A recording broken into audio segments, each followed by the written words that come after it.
Et yo, salut à toi, bienvenue dans cette nouvelle vidéo. Donc aujourd'hui le sujet du jour ça va être pour les ultra débutants. Du coup j'hésitais un peu à tourner cette vidéo parce que je me suis dit que ça allait peut-être pas intéresser la plupart de mes abonnés. Mais en allant sur mes groupes Facebook, je me suis rendu compte qu'il y avait quand même cette question qui revenait souvent. Et je sais que parmi vous, parmi les gens qui me suivent, il y a des gens qui sont ultra avancés dans l'apprentissage de la pizza. Mais il y a aussi des gens qui ont eu le déclic hier soir par exemple de faire des pizzas et qui ne connaissent rien du tout sur la pizza et encore moins le jargon de la pizza. Donc je me suis dit qu'il était important de faire toutes ces petites vidéos de base pour, pour les débutants, parce que moi je m'adresse avant tout aux débutants.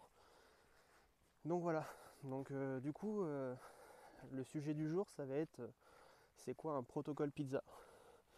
Alors ça peut paraître une question toute bête mais elle revient souvent, donc du coup je me suis dit je vais aborder le sujet, comme ça les débutants pourront regarder la vidéo et comprendre un peu ce que c'est qu'un protocole pizza. Alors un protocole pizza, c'est tout simplement l'ensemble des étapes qui te permettent de faire ta pâte à pizza. Du coup moi je fais une grosse différence entre protocole pizza et recette pizza. Pour moi une recette pizza c'est la pâte plus la garniture.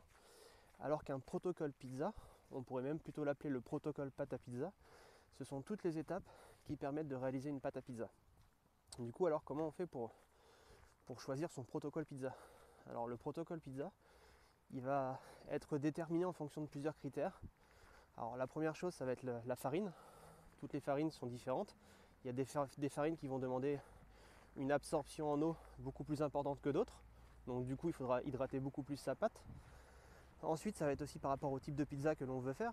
Si on veut faire une pizza teglia, une pizza napolitaine ou une pizza romaine, du coup, ça va pas être les mêmes hydratations, ça va pas être les mêmes type de maturation. Il y en a ça va être à température ambiante, d'autres ça va être à température contrôlée. Et du coup tout ça, ça va jouer aussi sur le protocole qu'il faudra choisir en fonction de tous ces critères. Et aussi, un truc très important, c'est le temps de repos, en fonction de notamment ce qu'on veut choisir comme temps de repos suivant la pizza qu'on veut réaliser. Si on veut un temps de repos plutôt long suivant la farine qu'on a utilisée, ou un temps de repos plutôt court suivant la farine qu'on a utilisée, parce qu'il y a des farines qui demandent aussi des temps de repos plus courts que d'autres. Donc du coup c'est ça un protocole pizza, c'est l'ensemble des étapes qui va te permettre de réaliser ta pâte à pizza. Donc du coup faut pas les négliger, elles sont toutes importantes chacune les unes des autres, et du coup c'est pour ça qu'il faut vraiment revoir toutes les bases quand tu ne connais pas, parce que une étape ratée dans ton protocole peut permettre justement de rater ta pâte à pizza tout simplement. Donc du coup c'est très important de bien vérifier chaque étape.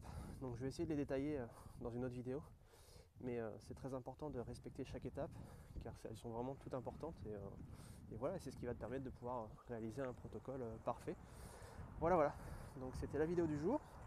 Donc si tu as des questions sur le protocole pizza, n'hésite pas à les mettre en commentaire. N'hésite pas à t'abonner si tu aimes ma chaîne, et puis moi je te dis à demain pour une nouvelle vidéo. Allez, ciao ciao. Ah oui, avant de partir, j'ai oublié de te dire, un protocole pizza c'est personnel.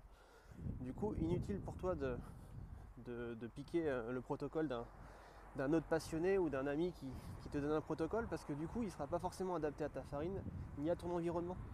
Du coup, fais tes recherches par toi-même, travaille un maximum ta farine, ta pâte, et tu verras que ton protocole tu vas le trouver par toi-même, et ce sera beaucoup plus valorisant et tu seras beaucoup plus fier de ton travail.